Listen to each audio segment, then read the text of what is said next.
ஒரு ஜென்மம் வாங்கி வந்து இரு ஜென்மம் வாழுகிறேன். இது என்ன கதை என்று விதி கேட்குதே.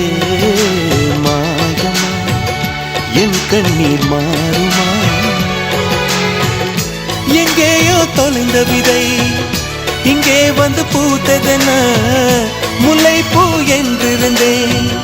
முள்ளோடு பாய்ந்ததென்ன நானோட நினைக்க நிழல் என்னை துரத்த உயிர் தியக்கும் பயணம் என்ற திருப்பத்தில் முடிவது ஓய்ந்தது. என் கால்கள் ஓய்ந்தது, தீர்ந்தது, கண்ணீரும் தீர்ந்தது.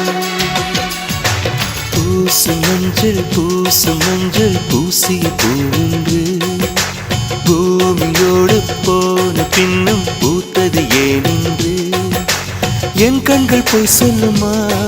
வேறில்லாம்